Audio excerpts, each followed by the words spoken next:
Thank you, Madam Deputy Speaker. And my own views on HS2 since being elected in 2010 and well known, I started by supporting the principle of high-speed rail, but opposed the route. But as I found out more about the project, the more I became convinced that it won't be to the benefit of British taxpayers. And we've certainly heard a lot of talk, quite rightly, about the value to the economy as a whole of any new railway line. And of course that is true. Any new railway line will generate jobs, any new railway line will generate growth. There's no doubt about that. But the absolutely essential point, the differentiator between one project and another one, is the value for money. And that's what we're not hearing with the level of clarity that we need to hear. So it matters what it costs to generate that growth. And today we've just heard that there's now a £14.4 billion contingency plan, which actually potentially makes the project 25% more expensive than it was before. We've also heard comparisons with how the motorway network, the Jubilee line and HS1 were all very much resisted at the time. But the point about every single one of those is they were unique in their own way. Motorways, there's a junction every few miles, everybody benefits from it. It's undoubtedly promoting growth in our economy. The Jubilee line, likewise, has many stops. It benefits a huge swathe of the population. And HS1 is unique in the sense that it was the link to mainland Europe.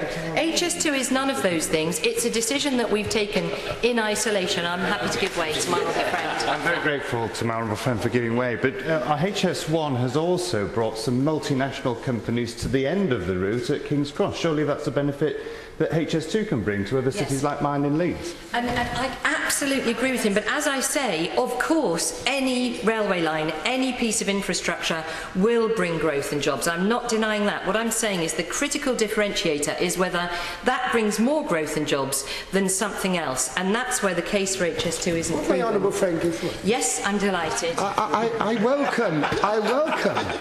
I welcome, Madam Deputy Speaker, the remarks about making more use of the high-speed track. Why then isn't my honourable friend campaigning vigorously for a station in Brackley which would have been enormous benefit to her constituents? I'm delighted my honourable friend for Northampton South intervened there, because that would be a possibility, and the bottom line is we're all here to represent our constituents. There is a case for making that argument. If I made that argument, it would then be to undermine the views of so many of my constituents that this project is just wrong. If we were to settle, if we were to win that argument, it would almost certainly cast the line in stone, and my honourable friend will understand that I couldn't do that against the wishes, the very clear wishes of my constituents. So my point is that if it is about the money, the value for money of this project versus any other, not the absolute level of growth and jobs, but the relative level of growth and jobs generated by this project versus a different project, then we need to ask ourselves, one, is this the best value for money for taxpayers? HS2 does mean little curvature of the line. My honourable friend, the member for Milton Keynes, said it's not very much more expensive to do high speed than a regular train track. Well, that's not what HS2 engineers have told me. They have said this is very engineering intensive. Because it has to go in the straight line, there's lots of floodplains and hills and other inconveniences, that the speed means you have to go through them and under them and over them. So it's very much more expensive.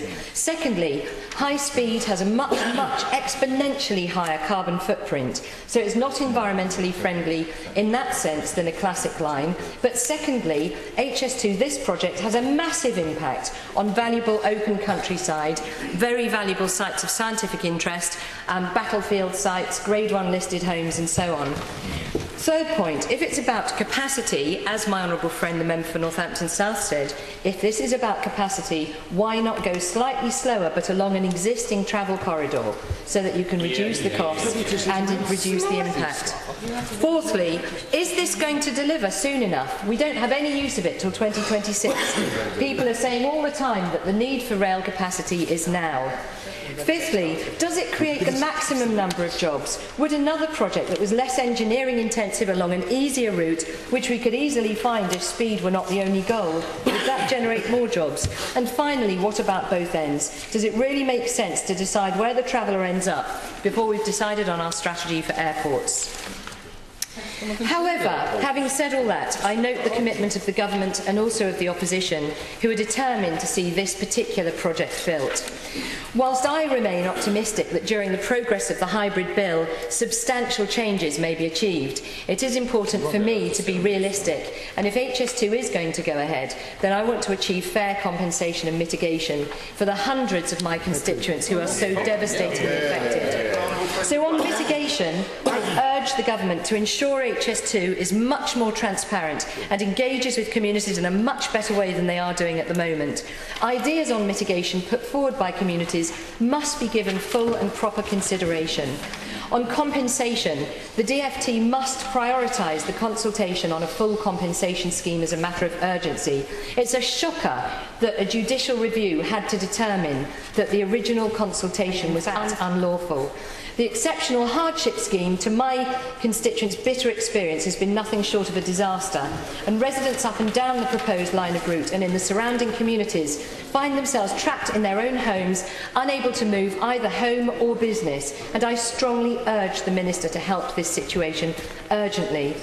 But I hope that as well as a full compensation scheme, more generous than the statutory requirements, that the government will agree to a property bond, and I hope that the Secretary of State will specifically meet with the Council of Mortgage Lenders and the National Association of Estate Agents, amongst others, to properly explore the options for a property bond.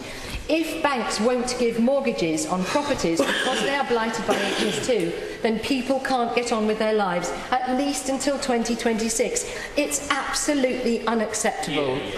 Finally, Madam Deputy Speaker, I really regret the position that many members have been placed in by this bill. On the one hand, we've been told that this is a vote on the principle of High Speed 2, yet on the other hand, we're also told it's an opportunity for a meaningful compensation scheme to be put in place for those affected. So you can see that makes me very schizophrenic. It places all members who have strong feelings about this project in a difficult position. I don't want to vote in favour of HS2, but I also don't want to do anything that delays my constituents receiving the compensation they deserve. However, as this is the first opportunity in the Chamber to actually vote on the principle of High Speed 2, then with a heavy heart I shall have to vote for the reasoned amendment and against the second reading, and I do urge colleagues to do likewise. Lyn Brown. Thank you, Madam Deputy Speaker. I'm delighted to be here today at this debate and supporting the bill, providing as it will the ability for the government to spend money preparing the way for a second high-speed rail service serving London and the regions. My constituency has running through it the route of High Speed 1, and in talking about spending and finance, I'd like to draw the attention of the House to the need to ensure that spending on the new route is planned in such a way that capitalises on investment already made, basically so that we get more bang for the taxpayers' bucks. How we will do that is by providing for a substantial link between HS1 and HS2, and I believe that this new spending should provide this link, with the most obvious and effective way being to utilise a connection to Stratford in my constituency of West Ham. And what I'm arguing for is that the link between HS1 and HS2 should be substantial and robust enough to enable Stratford to play a major role in the wider high-speed network. This would include being the London stop for those international services that originate in the regions, adding to the viability and the financial business case of these services, and indeed, I think, of HS2 itself. I'm not aware of any costings yet undertaken on the funding needed for a robust link, and I'd ask the Minister to enlighten me in his summing up if there is any so far available. Because if Stratford becomes a major support station in East London, catering for HS2, intercity and interregional services, it would reduce very significantly the numbers needing to use the Euston terminus, and Euston could be smaller as a result. The planned Old Oak interchange on its own will not enable HS2 travellers to avoid the Euston terminus. We need an enhanced role for Stratford in the east to cater for a similar proportion, and then we can have a much more slimmed down terminus at Euston. With a twin track... Okay, I'll try that. Okay. I hate to disagree with my friend, particularly she's my whip. But I think you'll see that the overwhelming consensus of opinion is in favour of the Old Oak interchange. And although I understand she's standing up for her constituents, I think she is whistling in the wind rather here. Yeah. Well, Old Oak where? And all I would say to him is that Stratford has an international station called the Stratford International Station. The message is actually in the title, and I would suggest to him that he needs to look further and wider than his concerns locally in order to understand the case. And if he ever wants to be slipped again, I suggest he stays seated.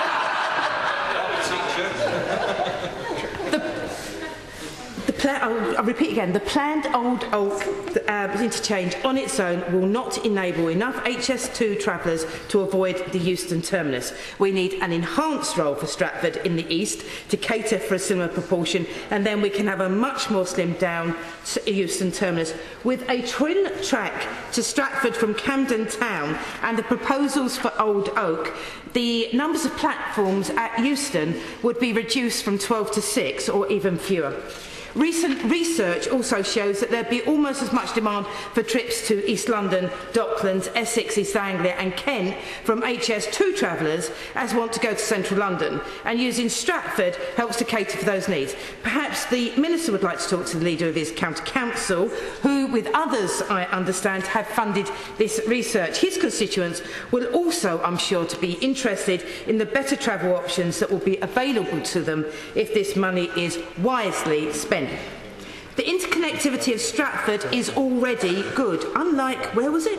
And the two stations there are serving 100 million passengers a year, and it is the UK's 6th highest used rail hub. It has 2 tube lines, regional rail services to Kent, Essex, East Anglia, Docklands Light Railway, and is strategically positioned for Canary Wharf, London City Airport, the XL6 Exhibition Centre, and of course it's going to have Crossrail. The expenditure we're talking about today must include, I think, a robust and substantial link to Stratford between HS1 and HS2. £1 billion of taxpayers' money has already been invested in Newham's International Station. It should get the international trains for which it was built, and to do otherwise it would be crazy.